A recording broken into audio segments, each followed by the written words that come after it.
lepaskan dari kasih-Mu. Lewat lembah kelam, Kau temani aku. Roh-Mu bekerja selalu untuk kebaikanku.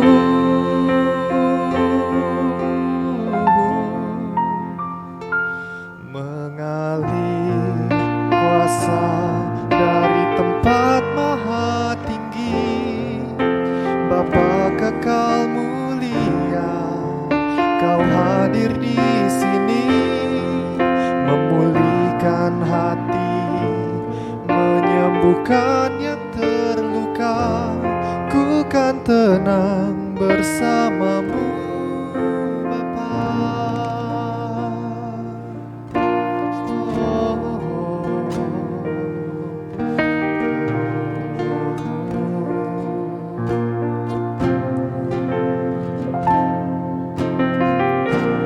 Bapa kan mendengar seruan hatiku.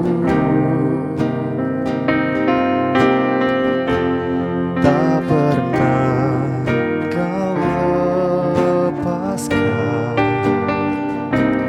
dari kasih-Mu. Lewat lembah kelam, Kau temani aku.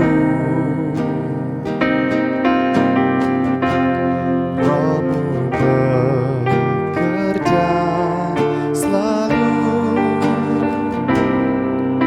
untuk kebaikanku. Mengalir kuasa dari tempat maha tinggi, Bapa kekal mulia, Kau hadir di sini, memulihkan hati, menyembuhkan yang terluka. Ku kan tenang bersama-Mu, Bapa. Mengalir kuasa dari tempat maha tinggi, Bapa kekal mulia, Kau hadir di sini, memulihkan hati, menyembuhkan yang terluka. Ku kan tenang bersama-Mu, Bapa. Memulihkan hati, menyembuhkan yang terluka. Ku kan tenang bersama-Mu, Bapa. Ku kan tenang bersama-Mu, Bapa. Ku kan tenang bersama-Mu, Bapa.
darimu. Tuhan, ku percaya tangan-Mu menjaga, yang berharap kepadamu takkan Kau biarkan. Tuhan, ku percaya janji-Mu setia,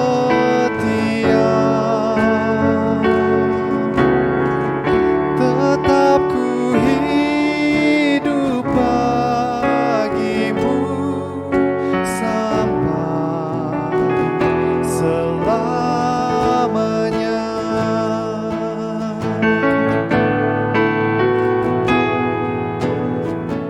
Di saat ku bimbang,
Shalom umat Tuhan yang terkasih. Kita bersyukur kepada Tuhan karena detik ini kita dipersekutukan bersama dalam kebaktian Minggu Pertumbuhan keempat. Kiranya sukacita dan semangat selalu menggema dalam diri kita di tengah semua upaya pemulihan dari pandemi COVID-19. Mari kita siapkan hati kita dengan kita mengambil saat hening.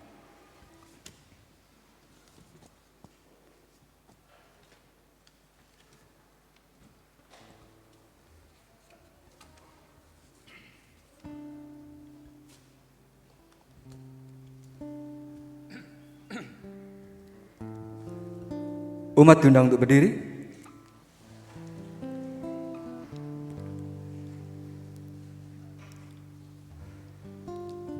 Umat yang dikasihi Tuhan, hari ini kita bersyukur karena kembali dipersekutukan dalam rahmat Allah melalui kebaktian Minggu. Kasih-Nya yang setia hadir dalam segala situasi kondisi, menuntun kita untuk sedia mengasihi. Dengan syukur kita pujikan dan agungkan namanya dengan menyanyi seluruh dunia, hai nyanyikanlah.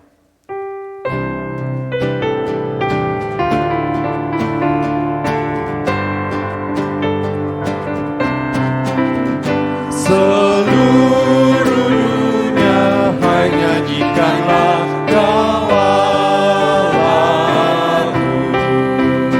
Setinggi langitlah pujian bergema, bumi tak lelah menaikkan sembah. Seluruh dunia, hai nyanyikanlah Kau Allahku.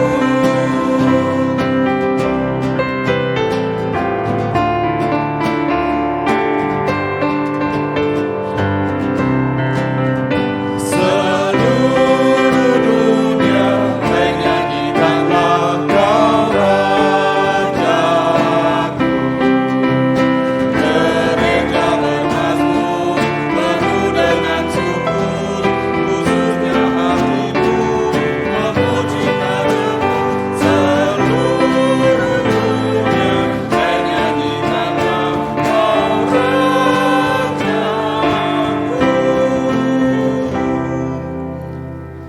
Saudara-saudara yang terkasih di dalam Kristus, kebaktian Minggu Pertumbuhan keempat ini terjadi oleh karena pertolongan kasih Allah yang setia menguatkan iman hidup kita. Amin.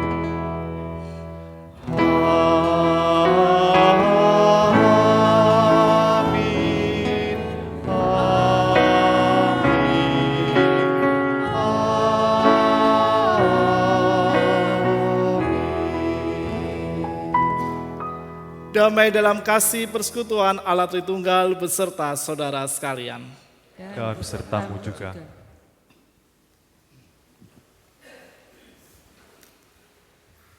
Shalom Bapak Ibu dan saudara-saudara yang terkasih di dalam Kristus.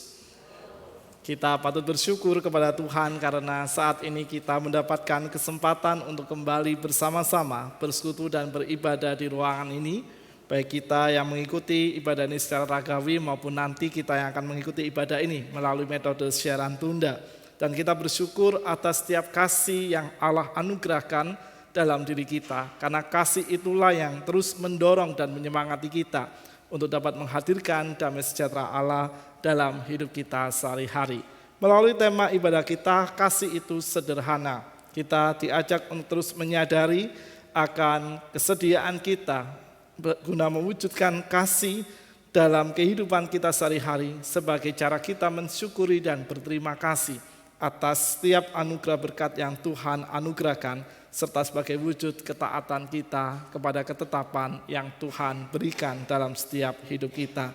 Dan biarlah dalam setiap kasih yang mampu kita wujudkan dalam hidup kita sehari-hari, kehadiran Allah semakin dirasakan dan kehadiran Allah semakin dinyatakan dalam seluruh kebaikan yang mampu kita kerjakan. Dan saat ini kita mendapatkan kesempatan untuk menyatakan pengakuan dosa kita di hadapan Tuhan. Kita memasuki keheningan doa secara personal dan pengakuan dosa akan kita akhiri dalam doa secara komunal. Kita berdoa.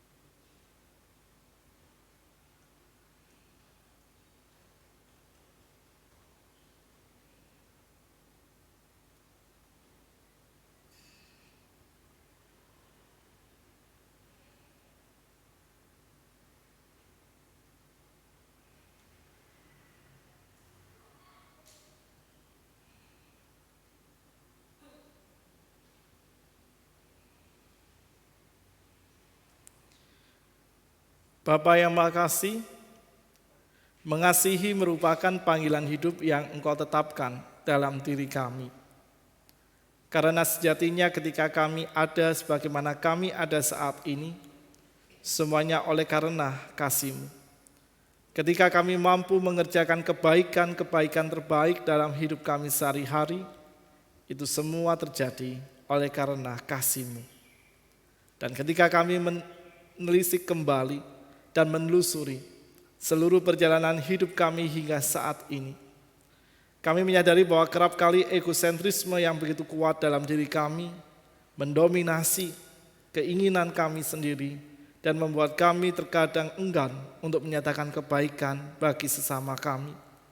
Bahkan egosentrisme itu kerap membuat kami meninggalkan setiap perintah-Mu dan kami lebih senang hidup di dalam kebenaran kami sendiri. Untuk itu ya Tuhan, dalam kesempatan ini, dengan rendah hati kami menyatakan penyesalan kami terhadap dosa-dosa dan kesalahan yang telah kami lakukan. Biarlah penyesalan yang kami ungkapkan mampu menolong dan menyadarkan kami kembali untuk berfokus kepada kebenaran-Mu dan menyadarkan serta mengingatkan kami untuk selalu memperbaharui setiap langkah hidup yang akan kami lalui selanjutnya. Dalam kerapuhan diri kami terus memohon kiranya kekuatan-Mu yang menolong semangat pertobatan kami.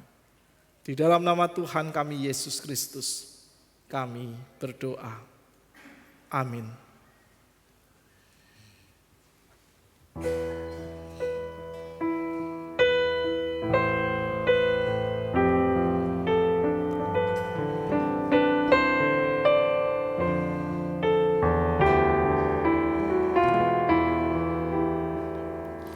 Dari lemah sengsaraku, ku berseru ya Tuhan. Dengarlah suara hamba-Mu, doaku pun kabulkan. Jikalau kesalahanku terus teringat oleh-Mu, tak dapat ku bertahan. Namun ya Tuhan, padamu terdapat pengampunan.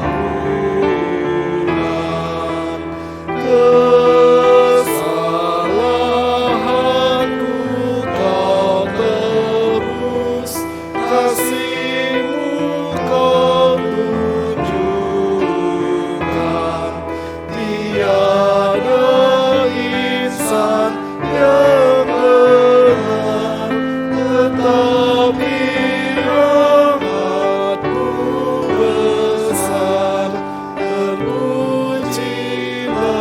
nama-Mu. Umat diundang berdiri.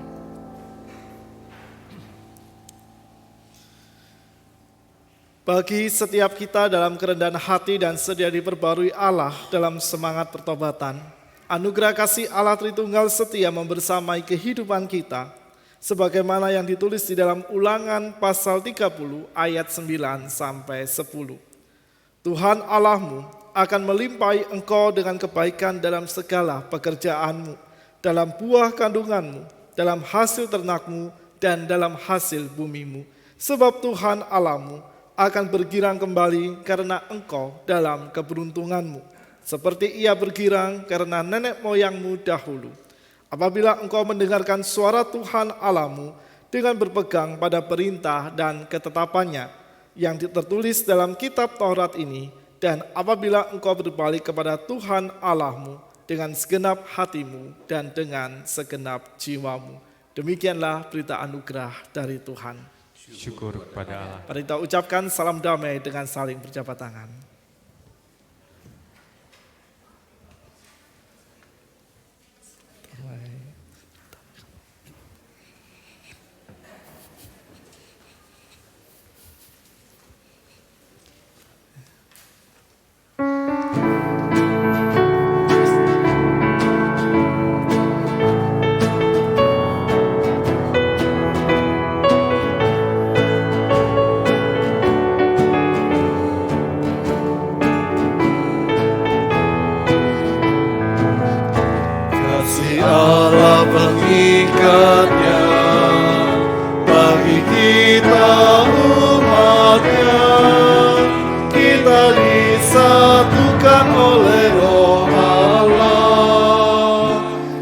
kita satu di dalamnya. Mari kita bernyanyilah. Mari kita bernyanyilah, mari nikmati kasih-Nya, mari gandeng tangan agar dunia tahu kita satu di dalamnya.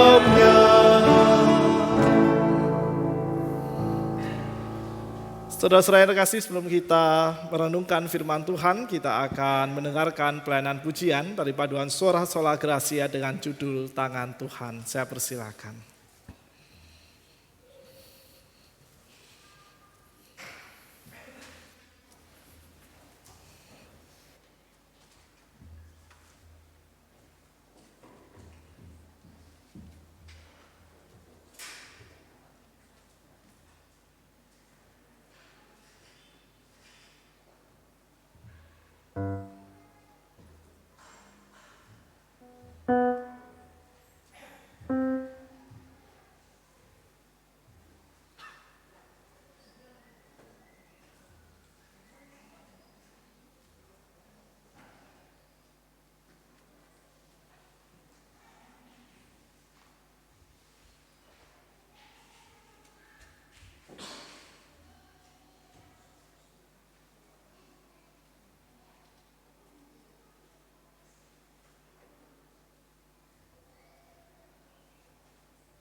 Mari kita berdoa.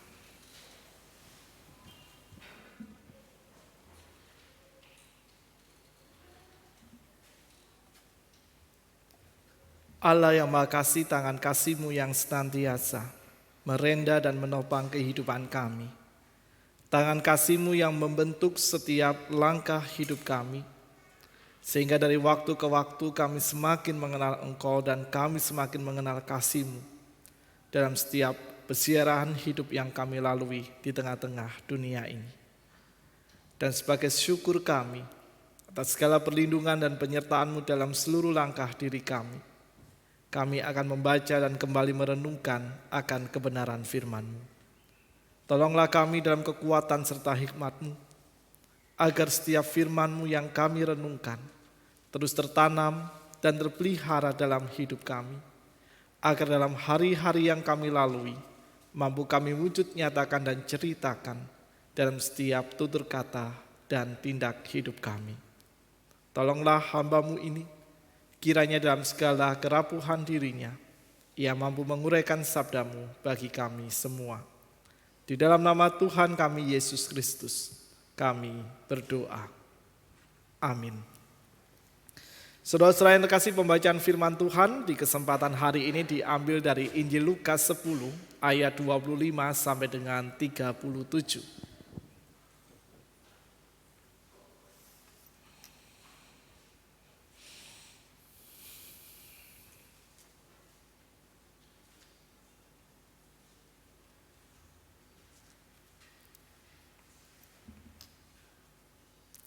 Injil Lukas 10 ayat 25 sampai dengan 37.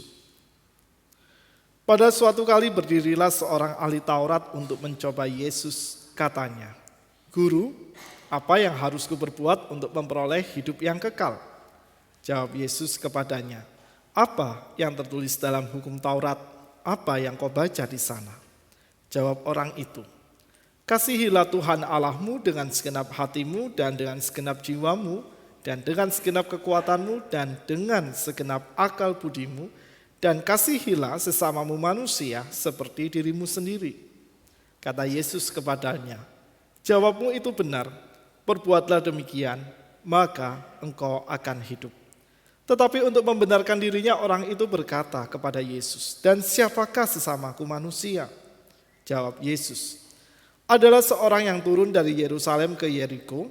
Ia jatuh ke tangan penyamun-penyamun yang bukan saja merampoknya habis-habisan, tetapi yang juga memukulnya, dan yang sesudah itu pergi meninggalkannya setengah mati. Kebetulan ada seorang imam turun melalui jalan itu. Ia melihat orang itu, tetapi ia melewatinya dari seberang jalan. Demikian juga seorang Lewi datang ke tempat itu. Ketika ia melihat orang itu, ia melewatinya dari seberang jalan. Lalu datang seorang Samaria yang sedang dalam perjalanan ke tempat itu, dan ketika ia melihat orang itu, tergeraklah hatinya oleh belas kasihan. Ia pergi kepadanya, lalu membalut luka-lukanya. Sesudah ia menyiraminya dengan minyak dan anggur. Kemudian ia menaikkan orang itu ke atas keledai tunggangannya sendiri, lalu membawanya ke tempat penginapan dan merawatnya. Keesokan harinya, ia menyerahkan 2 dinar kepada pemilik penginapan itu. Katanya, "Rawatlah dia, dan jika kau belanjakan lebih dari ini, aku akan menggantinya waktu aku kembali." Siapakah di antara ketiga orang ini menurut pendapatmu yang adalah sesama manusia dari orang yang jatuh ke tangan penyamun itu? Jawab orang itu, "Orang yang telah menunjukkan belas kasihan kepadanya." Kata Yesus kepadanya, "Pergilah dan perbuatlah demikian." Demikianlah pembacaan firman Tuhan.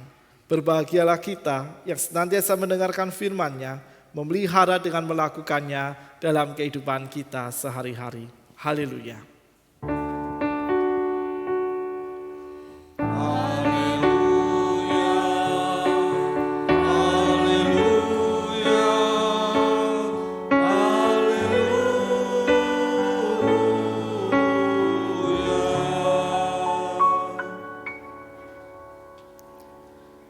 Saudara-saudara yang terkasih di dalam Kristus, seorang spiritualis yang hidup di tahun 1200 hingga 1300-an bernama Jalaluddin Rumi. Mungkin saudara-saudara pernah membaca buku yang ditulis oleh Jalaluddin Rumi.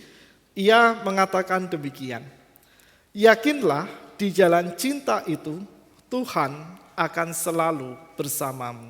Saya ulangi, yakinlah di jalan cinta itu Tuhan akan selalu bersamamu. Saudara-saudara yang terkasih, apa yang diungkapkan oleh Jalaluddin Rumi ini lahir dari sebuah penghayatan di dalam dirinya bahwa cinta itu adalah bahasa universal. Cinta adalah sebuah bahasa yang mampu merengkuh dan merangkul setiap orang yang ada di sekeliling cinta itu, dan cinta merupakan sebuah bahasa yang mampu menembus kedalaman hati seorang manusia, sehingga dengan cinta itu orang akan merasakan kedamaian, orang akan merasakan sebuah situasi yang baik, dan orang akan merasakan bagaimana cinta itu mampu menyemangati dirinya untuk berani melangkah dalam hidupnya. Dan apa yang dikatakan oleh Jalaluddin Rumi ini, saudara yang terkasih, bukankah juga mengingatkan kita akan setiap kasih, kebaikan, dan karunia yang Allah nyatakan di dalam kehidupan kita sehari-hari. Kalau kita mengingat dan menelusuri setiap perjalanan kehidupan yang kita lalui hingga detik ini, berapa banyak kasih yang telah kita terima dari Tuhan. Bahkan Tuhan sendiri berkata, kita diminta untuk mengasihinya dengan segenap hati, segenap jiwa, segenap keberadaan hidup kita, dan juga kita dipanggil untuk mewujudkan kasih itu bagi sesama kita. Sehingga apa yang dikatakan oleh Jalaluddin Rumi ini juga saya kasih mengajak kita untuk selalu menyadari bahwa dalam perjumpaan kita dengan sesama maupun perjumpaan kita dengan setiap ciptaan yang Tuhan hadirkan gak akan pernah lepas dari yang namanya cinta. Dalam kehidupan pernikahan kita misalnya, sejak kita pertama kali dinyatakan dan diteguhkan dan diberkati pernikahan kita di hadapan Tuhan dan jemaatnya, di sana kita menyatakan sehidup semati dalam segala situasi dan kondisi apapun yang kita akan lalui, kita tetap akan memberikan cinta atau kasih terbaik kita kepada pasangan hidup yang Tuhan anugerahkan. Bahkan mungkin jauh sebelum itu, ketika kita saling mengenal, PDKT, kita akan selalu mengeluarkan kata-kata yang manis. I love you baby, atau I love you darling. Itu kan kata-kata yang selalu menyemangati kita untuk berusaha saling mengenal dan saling memahami setiap kelebihan dan kekurangan yang kita alami. Dan apakah kata itu juga akan terus bertahan di sepanjang kehidupan kita? Dalam pernikahan kita, mungkin Bapak Ibu Saudara yang sudah menikah lebih memahami situasi yang Bapak Ibu jalani. Di tahun-tahun pertama masih sering ya, I love you papi, I love you mami. Masih sering seperti itu Bapak Ibu Saudara sampai saat ini? Atau hanya tahun-tahun pertama, terus habis itu, piye, sambelmu kok wasin banget toh ma. Udah mulai gak muncul lagi I love you atau aku cinta kamu. Tapi kalau kita melakukannya sudah kasih, kata seorang penulis buku yang merumuskan tentang teori 5 bahasa kasih, Gary Chapman, itu mengatakan bahwa bahasa kasih atau sebuah perkataan ungkapan aku mengasihi kamu meskipun sederhana itu tapi berdampak besar. Coba yang duduk dengan pasangannya, dengan suami atau istrinya, coba katakan aku sayang kamu. Saya lihat beberapa duduk berpasangan. Nanti yang tidak hari ini nggak datang dengan suami atau istrinya, nanti di rumah coba katakan aku sayang kamu. Sederhana loh saudara-saudara. Tetapi itu sebuah jalan cinta yang akan menolong kita untuk selalu siap sedia, menolong kita untuk senantiasa mampu memberikan kasih terbaik kita kepada orang-orang di sekeliling kita, sehingga dengan kasih yang mungkin sederhana itu kita berani untuk melangkah bersama dalam kasih yang kita bangun, dan kita berani untuk senantiasa memperjuangkan kasih itu dalam kehidupan kita sehari-hari. Dan apa yang diajarkan oleh Tuhan Yesus, saudara kasih, di dalam teks Injil kita pagi ini, Injil Lukas 10 ayat 25 sampai dengan 37, mengajak kita untuk memahami apa sih kasih yang sederhana itu. Mari kita buka kembali Alkitab kita. Kita akan lihat di ayat 25 sampai dengan ayat 28 terlebih dahulu. Di sana diberikan keterangan oleh penulis Injil Lukas bahwa suatu kali ada seorang ahli Taurat yang ingin mencobai Yesus. Kita garis bawahi kata itu, saudara kasih, yang ingin mencobai Yesus dengan bertanya, "Guru, apa yang harus kuperbuat untuk memperoleh hidup yang kekal?" Lalu Yesus menjawab dengan pertanyaan balik kepada ahli Taurat itu, "Apa yang tertulis dalam hukum Taurat? Apa yang kau baca di sana?"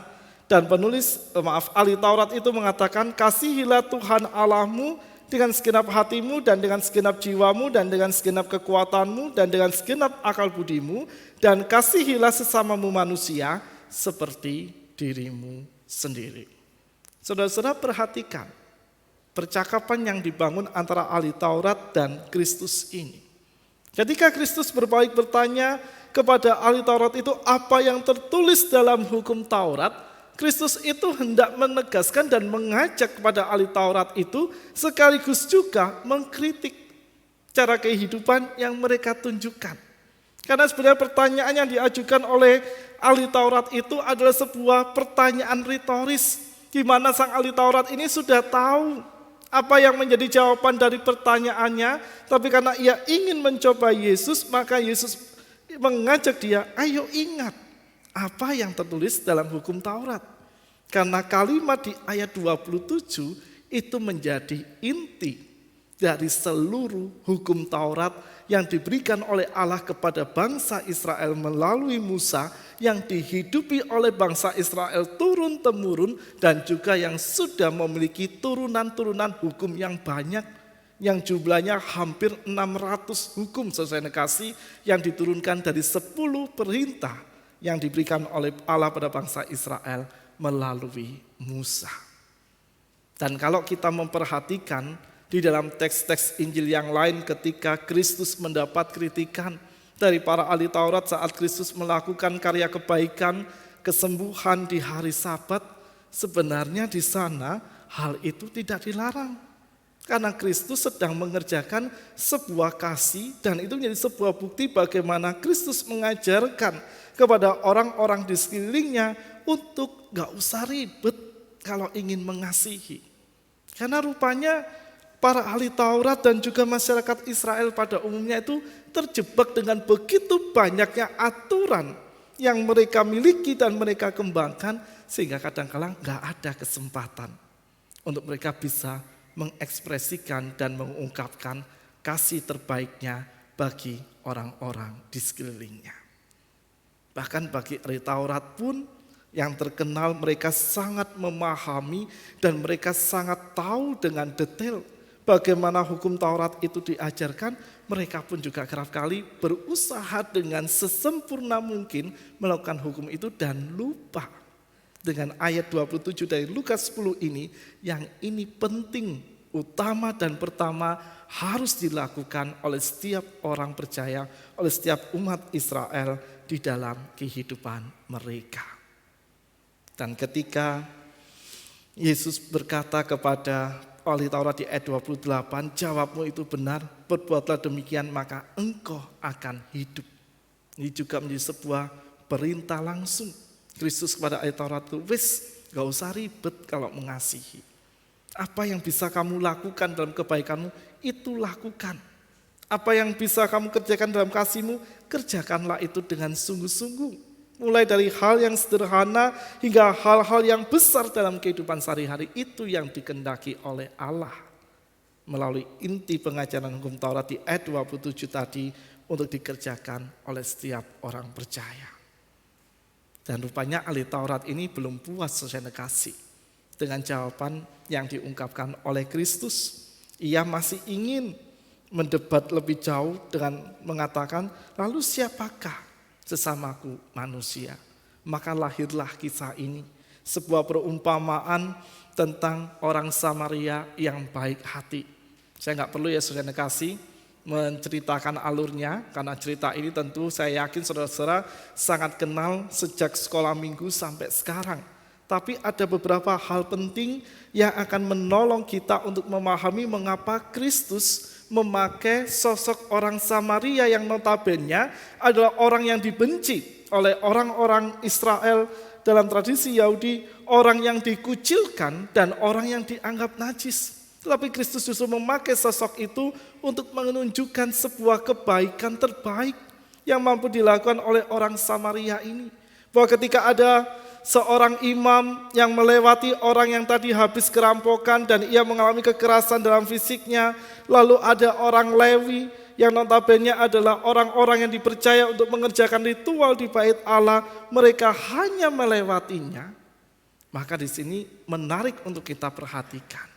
Yesus menempatkan tokoh-tokoh ini, imam dan orang Lewi, dalam tokoh antagonis.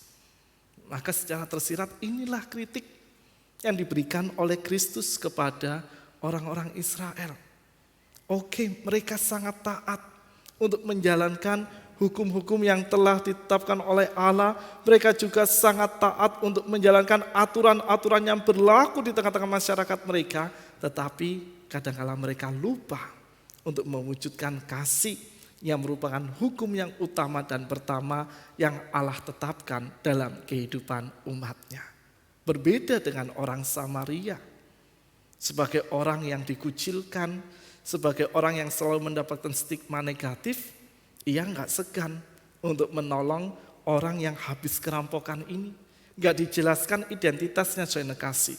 Apakah dia adalah orang Yahudi, ataukah dia adalah orang dari wilayah lain, tidak sangat jelas sekali penulis Injil Lukas menunjukkannya. Tetapi orang Samaria ini dengan belas kasihnya ketika ia melihat ada orang yang tergeletak dan butuh pertolongan, ia langsung menolongnya. Dan gak berhenti sampai di situ saja.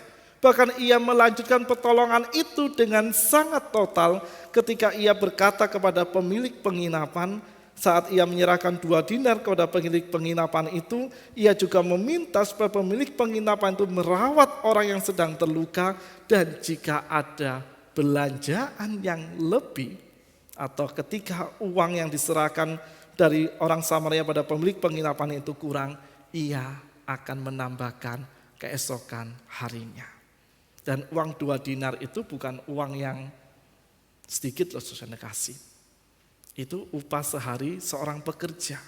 Maka kalau 2 dinar, kita tidak tahu apa pekerjaan orang Samaria ini, tapi anggap saja dia adalah seorang pekerja yang upahnya upah rata-rata atau UMR pada umumnya, maka ia kehilangan upah 2 hari kerja.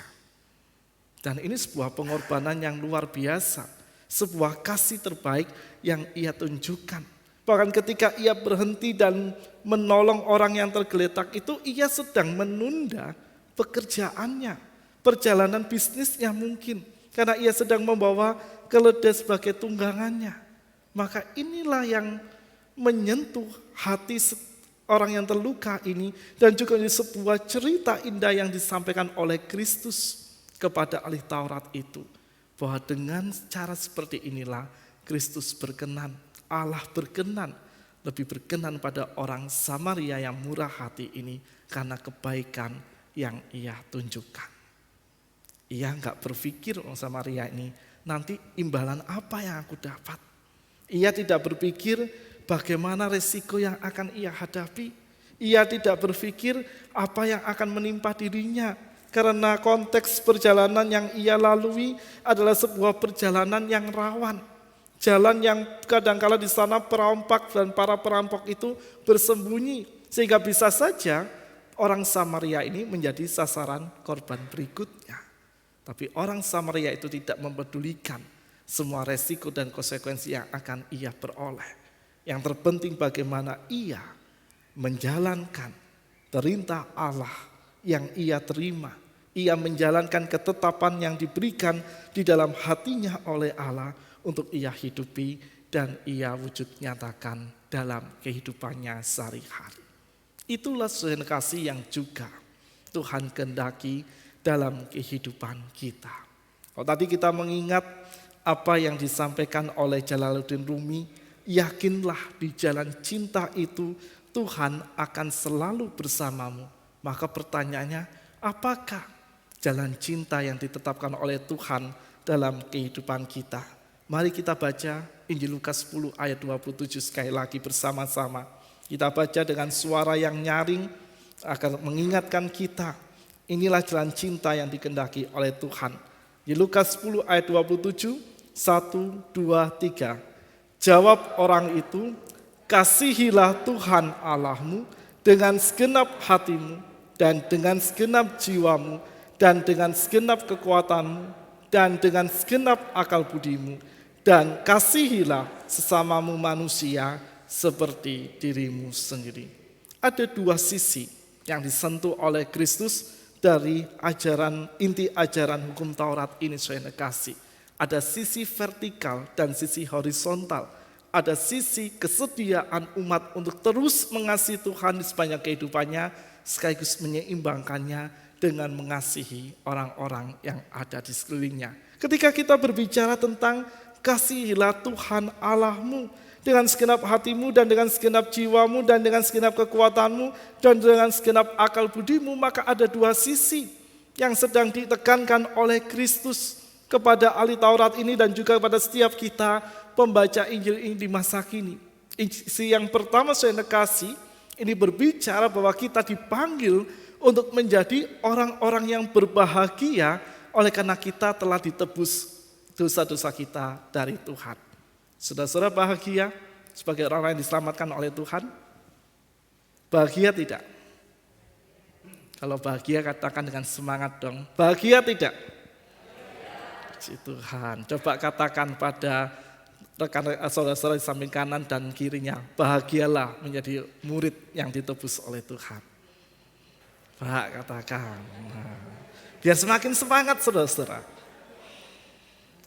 Pastinya kita bahagia sesuai kasih. Karena keselamatan yang kita peroleh dari Allah itu gak ada yang lain yang bisa melakukannya selain Allah sendiri.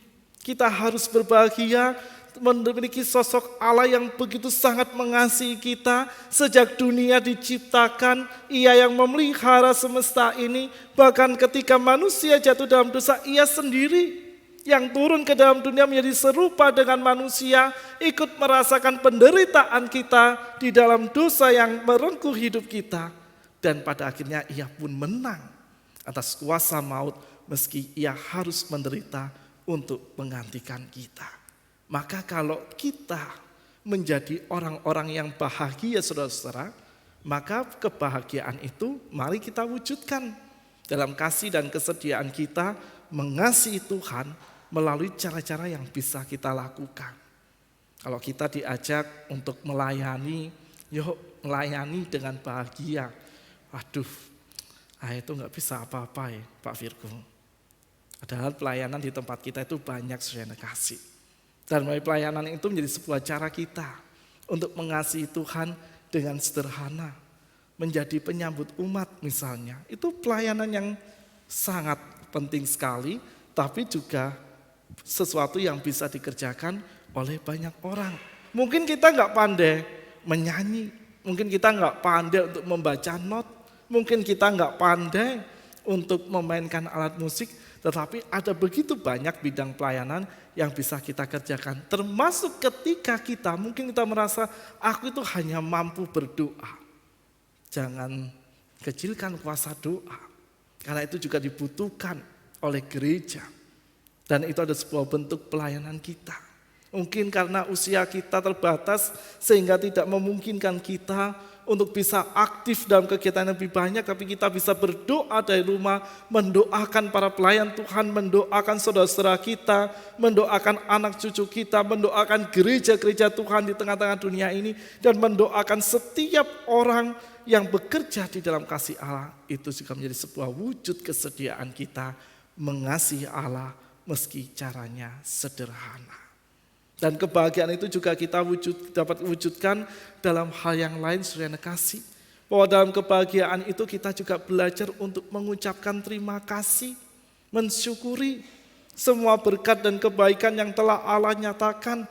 Tidak hanya karunia keselamatan tetapi juga keberanian kita untuk tetap bisa mengasihi dalam berbagai situasi dan kondisi yang kita alami. Karena kalau kita mengasihi dalam kondisi yang aman dan baik-baik saja itu sangat mudah. Tetapi apakah kita tetap bisa mengasihi dalam kondisi yang tidak baik? Ketika mungkin kita sedang sedih, ketika pergumulan menekan begitu hebat dalam diri kita, ketika permasalahan-permasalahan dalam kehidupan kita sehari-hari belum selesai dan belum tuntas semuanya, tapi kita dipanggil oleh Tuhan untuk mengasihi, maka saat kita bisa mengasihi, itu semua oleh karena karunia Tuhan, dan kita diajak untuk mensyukuri dan berterima kasih olehnya. Dan itulah cara kita untuk bisa mengasihi Tuhan dengan segenap hati, dengan segenap kekuatan, segenap jiwa kita, akal budi kita, dan dengan setiap kehidupan yang kita jalani. Karena panggilan mengasihi juga harus kita tujukan kepada Tuhan. Sekaligus juga kepada saudara-saudara sekeliling kita di bagian yang kedua, kasihilah sesamamu manusia seperti dirimu sendiri. Kalau tadi kita menjadi orang-orang yang bahagia karena kita telah ditebus diri kita oleh Tuhan, maka kita juga harus mampu mewujudkan kebahagiaan itu bukan hanya untuk Tuhan, tetapi juga untuk sesama kita. Bahkan dengan jelas sekali Kristus berkata, kasihilah sesamamu manusia seperti dirimu sendiri. Dengan sederhana, kalimat ini bisa kita tangkap, kalau kita ingin orang lain baik terhadap diri kita, ya mari kita berbuat baik kepada orang-orang di sekeliling kita. Kalau kita ingin orang itu berkata dan perkataan mereka menjadi berkat bagi diri kita, mari kita ciptakan kata-kata yang selalu menjadi berkat bagi orang-orang di sekeliling kita. Sudah saatnya kita berubah sesuai kasih, mengubah tutur kata kita itu menjadi sebuah perkataan yang mampu membangun kehidupan orang-orang di sekeliling kita. Dan niscaya pasti ketika kita mendengarkan orang-orang yang berkata dalam diri kita, dalam kehendak Tuhan, perkataan mereka bisa menjadi berkat bagi diri kita. Sehingga ketika kita ingin menyatakan kasih kita kepada sesama, mari kita kasihi mereka sebagaimana kita mengasihi diri kita.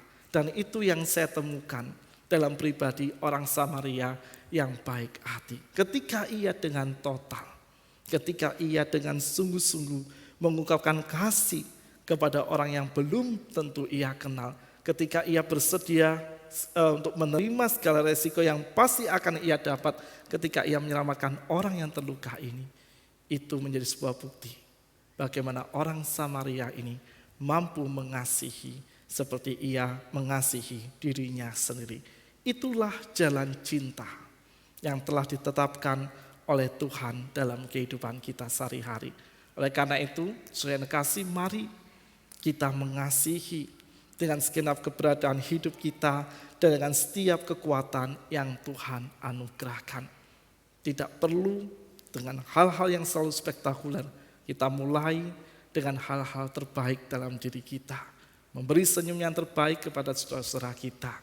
Sudah memberi senyum yang terbaik kepada sesamanya, pada suami atau istri, tadi di rumah pada anak-anak, para cucu. Kalau di rumah pasti saya yakin sudah. Kepada saudara-saudara di gereja sudah saudara kasih. Waduh Pak Virgo keganjel masker ya. Nggak tahu itu senyum atau enggak itu. Ini nanti coba di luar kan boleh ya saudara kasih. Kita agak sedikit longgar. Dicoba buka 1-2 detik beri senyum terbaik. Itu cara sederhana kita menyatakan kasih bagi orang-orang di sekeliling kita. Dan biarlah dengan kasih yang sederhana itu, kehadiran kita selalu menjadi berkat. Kehadiran kita membawa damai sejahtera. Tuhan Yesus menolong dan Tuhan Yesus selalu menguatkan semangat kita mengasihi. Amin. Mari kita bersaat hening.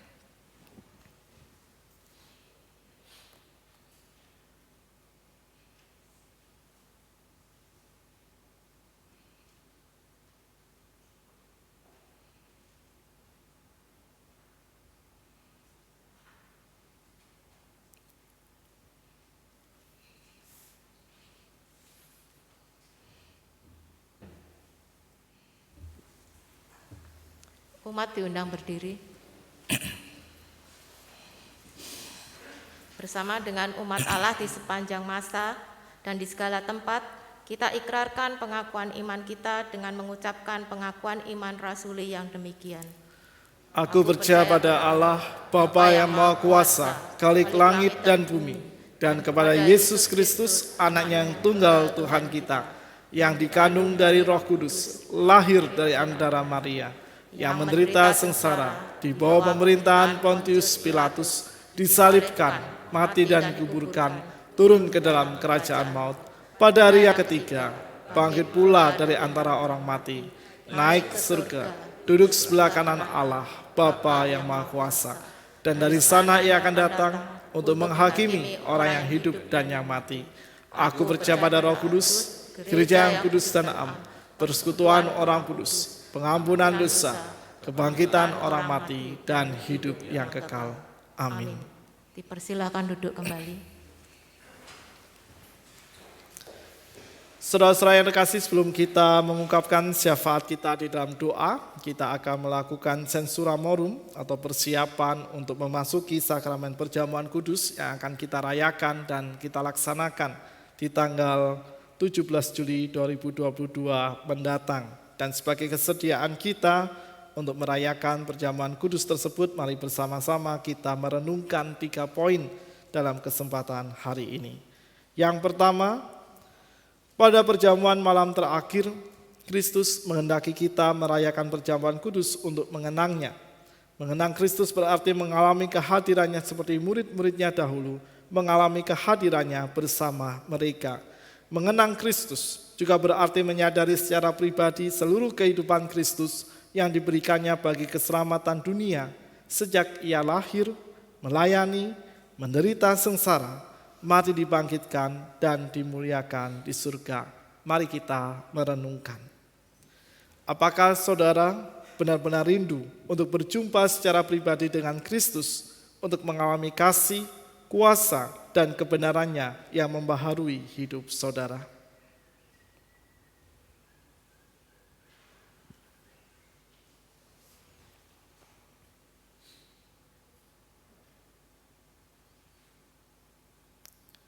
Apakah saudara menghayati bahwa seluruh kehidupan dan karya Kristus, yaitu kelahirannya, pelayanannya, penderitaannya, kematiannya, kebangkitannya, kenaikannya ke surga, sampai dengan kedatangannya kembali, terkait erat dengan kehidupan saudara?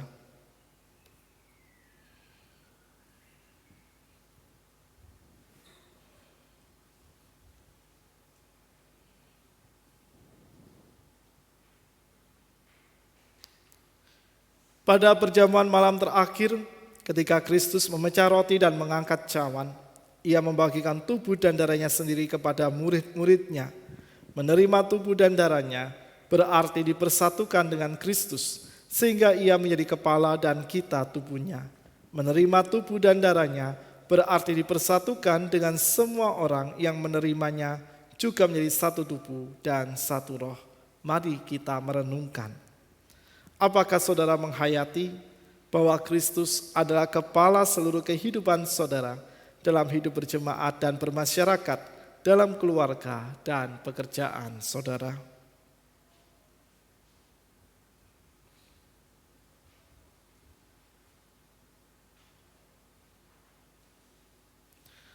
Apakah saudara menghayati bahwa saudara adalah anggota tubuh Kristus yang saling mengasihi seorang terhadap yang lain?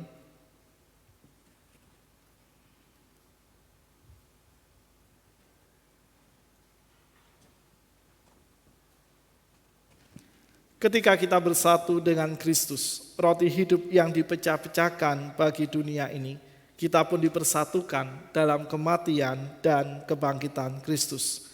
Dipersatukan dengan Kristus berarti diutus untuk mengosongkan dan menyangkal diri, memikul salib dan mengikut Kristus. Dipersatukan dengan Kristus berarti diutus untuk memberi hidup kita demi keselamatan dunia. Mari kita merenungkan. Apakah dalam persekutuan dengan Kristus, saudara mau berkurban dan menjadi berkat bagi sesama saudara?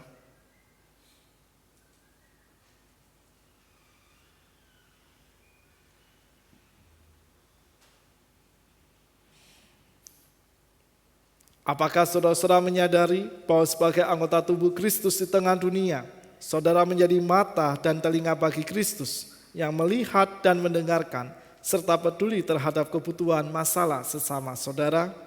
Sudahkah saudara menjadi mulut bagi Kristus yang menyuarakan kebenaran dan keadilan dalam lingkungan saudara? Dan sudahkah saudara menjadi tangan bagi Kristus yang berkarya memperjuangkan damai sejahtera di muka bumi ini?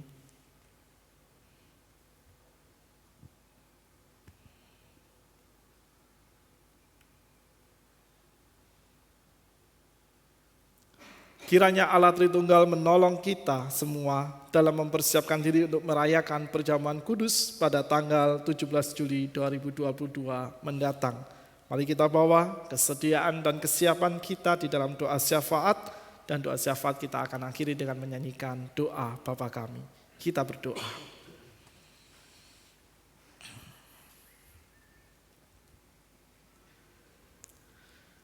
Bapa yang Maha Kasih, kami bersyukur. Kami telah belajar dari kisah orang Samaria yang baik hati, di mana Engkau selalu menghendaki dan memanggil kami untuk terus mewujudkan dan memperjuangkan kasih, meski dalam hal-hal yang sederhana dan kadang-kala bukan dalam hal yang spektakuler. Tapi kami percaya bahwa sebagaimana orang Samaria yang dengan total menolong sesamanya, kiranya panggilan hidup itu juga mampu kami kerjakan dalam kehidupan kami sehari-hari, agar damai sejahtera serta kebaikan-Mu mampu dirasakan oleh setiap orang yang berjumpa dengan kami, bahkan seluruh ciptaan yang Engkau hadirkan dalam hidup kami sehari-hari. Kami juga mengucap syukur untuk kesempatan Sensura Morum yang telah kami lakukan bersama-sama tadi ya Tuhan. Biarlah melalui setiap pemeriksaan diri yang telah kami lakukan bersama, serta dalam kesempatan hari-hari yang kami lalui menjelang tanggal 17 Juli mendatang, kami mampu mempersiapkan diri kami dengan sebaik-baiknya. Kami mampu memeriksa dan berintrospeksi akan segala hal yang terjadi dalam hidup kami sehari-hari, agar hati dan diri kami ketika merayakan perjamuan kudus adalah hati yang telah siap untuk menyambut kehadiran-Mu, hati yang telah siap untuk mengingat kembali dan terus mengingat akan karya keselamatan yang telah Engkau nyatakan dan anugerahkan dalam hidup kami. Bapa yang Maha Kasih, kami berdoa untuk bangsa dan negara kami. Kiranya Engkau akan senantiasa menolong dan menyertai bangsa ini dalam segala upaya pemulihan dari pandemi COVID-19, supaya dengan kesediaan kami bergandengan tangan, kesediaan kami untuk saling menjaga dan melindungi, kesediaan kami untuk menerapkan protokol kesehatan dengan ketat, menolong bangsa dan negara kami untuk dapat segera pulih dari pandemi ini ya Tuhan. Kami juga berdoa untuk setiap usaha-usaha memperjuangkan kedamaian dan keadilan di tengah-tengah dunia ini. Kau akan selalu memberkati dan menolongnya, supaya bangsa ini mampu berperan secara aktif dalam menghadirkan damai sejahtera, baik bagi masyarakat Indonesia maupun juga bagi dunia, agar dunia yang terus membutuhkan kasih-Mu mampu menerimanya lewat setiap kehadiran kami sebagai agen-agen perdamaian. Bapa yang Maha Kasih, kami juga berdoa sekaligus memberserahkan seluruh kehidupan berpelayanan kami di tengah-tengah jemaat ini. Kiranya Engkau akan selalu menolong dan memimpin kami dalam setiap aktivitas pelayanan yang kami kerjakan, baik kami sebagai hamba-Mu, kami sebagai para penatua, kami sebagai pengurus badan pelayanan jemaat, kami para aktivis, kami tim yang terbentuk di tengah-tengah jemaat ini, juga kami sebagai umat-Mu yang tentu memiliki peran besar dan peran aktif dalam menunjang pelayanan di tengah-tengah jemaat ini. Kami memohon kiranya hikmat dan sukacita-Mu yang akan terus mendorong dan memimpin kami, supaya semangat pelayanan yang kami perjuangkan mampu senantiasa berkobar dalam hati kami, serta konsisten kami kerjakan bagi pertumbuhan gereja-Mu ini. Kami juga mengingat akan saudara-saudara kami yang saat ini ada dalam kelemahan tubuh. Kami berdoa untuk Ibu Sumiatun Mambela, Bapak Dwi Santoso, Bapak Gunawan, Bapak Daniel Misadi, Bapak Mulyadi, Ibu Siwi Margono, Ibu Boan, Ibu Marsina, dan Ibu Pulu ya Tuhan. Kiranya Engkau yang akan selalu memberkati saudara-saudara kami ini dan seluruh pemulihan yang mereka jalani, juga dalam setiap perawatan dan pendampingan medis yang diberikan. Agar melalui setiap pendampingan medis yang ada ya Tuhan, saudara-saudara kami dapat segera pulih dari sakitnya dan mereka mampu melakukan segala aktivitasnya dengan penuh syukur dan sukacita. Kami juga memberserahkan untuk setiap kesehatan kami di tengah masa pancaroba ini ya Bapa. Kami tahu cuaca masih cenderung terus berubah, tapi kami bersyukur Engkau menghadirkan hikmat-Mu dalam tubuh kami. Kiranya kami mampu menjaga kesehatan dalam tubuh kami dalam bimbingan hikmat-Mu, agar dengan kesehatan terbaik yang kami miliki, kami mampu hidup dengan penuh sukacita dan dapat menjalani segala peranan dan pekerjaan kami dengan baik dalam hidup sehari-hari. Kami berdoa untuk setiap peranan-peranan yang Engkau anugerahkan dalam kehidupan kami sehari-hari. Kami percaya Tuhan, bukan sebuah kebetulan kami memiliki peranan itu. Kami menghayatinya, itulah rencana yang Engkau sediakan dan Engkau tetapkan dalam diri kami. Biarlah kami mampu untuk terus mengambil bagian dalam menghidupi, sekaligus menjadi bagian terang dalam mengerjakan peranan-peranan kami ya Tuhan. Akan melalui peranan-peranan itu, kehadiran kami dapat memancarkan cinta kasih-Mu, dan kehadiran kami selalu menjadi kehadiran yang membawa berkat. Demikian juga kami berdoa untuk anak-anak kami, para cucu kami yang terus berjuang dalam proses dan tahapan kehidupan mereka. Dimanapun mereka berada ya Tuhan, baik mereka yang masih bersekolah, mereka yang sedang berkuliah, mereka yang sedang mencari pekerjaan, maupun mereka yang sudah bekerja. Engkau memberkati anak-anak dan para cucu kami, agar dalam seluruh tahapan kehidupan yang saat ini mereka jalani, mereka mampu memberikan yang terbaik dan bersemangat untuk menjalaninya. Sesaat lagi kami akan berpisah dan kami akan melanjutkan langkah karya hidup kami sehari-hari. Kami memohon kepadamu ya Tuhan, kiranya kasih anugerah-Mu yang akan selalu memberkati dan menuntun kami. Inilah seru doa kami yang kami panjatkan di dalam nama Tuhan kami Yesus Kristus, Tuhan yang telah mengajar kami berdoa demikian. Bapa kami yang ada di surga, dikuduskanlah namamu, datanglah kerajaanmu, jadilah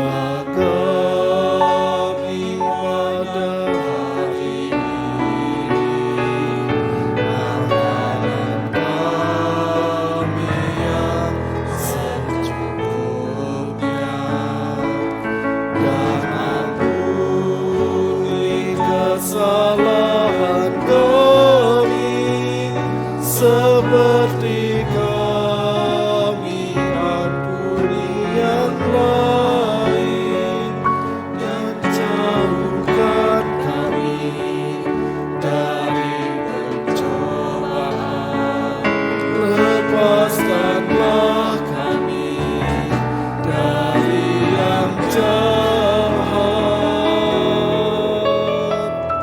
Sebab Engkau yang punya kerajaan serta kuasa dan kemuliaan sampai selama-lamanya.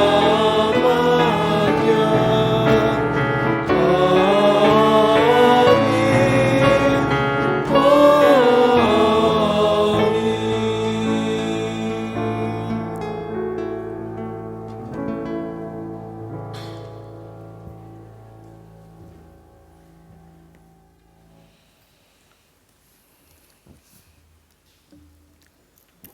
Umat Tuhan, firman Tuhan mengingatkan kita untuk selalu bersyukur kepada Tuhan di setiap waktu, dalam segala kondisi dan situasi.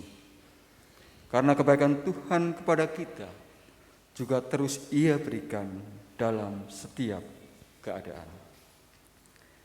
2 Korintus pasal yang ke-9 ayat yang ke-7 berkata, hendaklah masing-masing memberikan menurut kerelaan hatinya, jangan dengan sedih hati atau karena paksaan. Sebab Allah mengasihi orang yang memberi dengan sukacita. Marilah kita ungkapkan syukur kita dalam persembahan syukur dengan memuji, bersukacitalah yang kalis hatinya.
Kami undang jemaat untuk berdiri, kita menyanyikan bait 3 dan 4, baru kita bersembahan, doa persembahan.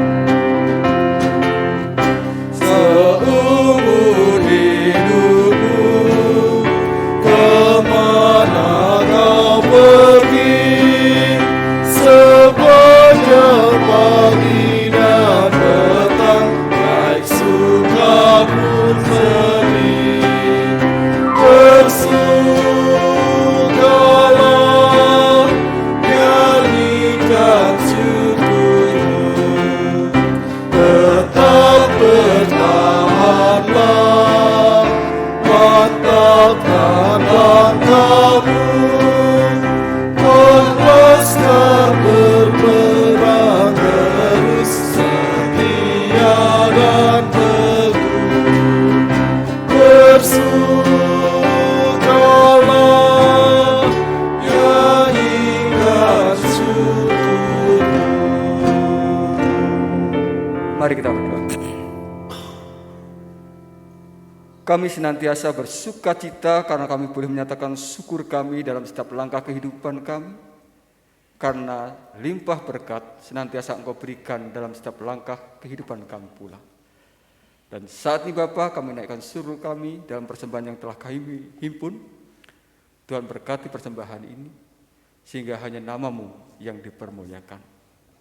Berikan hikmat kepada setiap orang-orang yang Kau percayakan untuk mengelola persembahan ini. Bila kasih karunia-Mu yang akan memampukan mereka untuk mengerjakan tugas karya pelayanan dengan baik.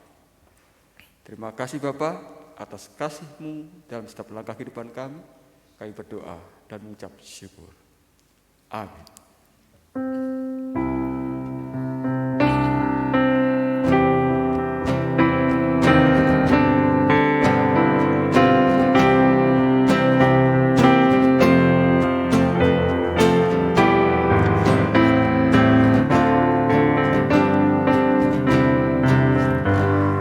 Besar kasih Allah dalam kurnia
Saudara-saudara yang terkasih, kini arahkanlah hatimu kepada Tuhan. Kami mengarahkan hati kami kepada Tuhan. Kerjakanlah karya kasih dalam syukur dan sukacita. Kami sedia melakukannya, Terpujilah Allah Tritunggal. kini dan selamanya. Pergilah dan kembalilah dalam panggilan kehidupanmu sehari-hari dan terimalah berkat-Nya. Kasih karunia Allah Tritunggal memberkati dan memampukanmu untuk terus setia mengikut-Nya dalam kesaksian serta karya kasih bagi semesta, kini sampai selama-lamanya. Haleluya. Amin.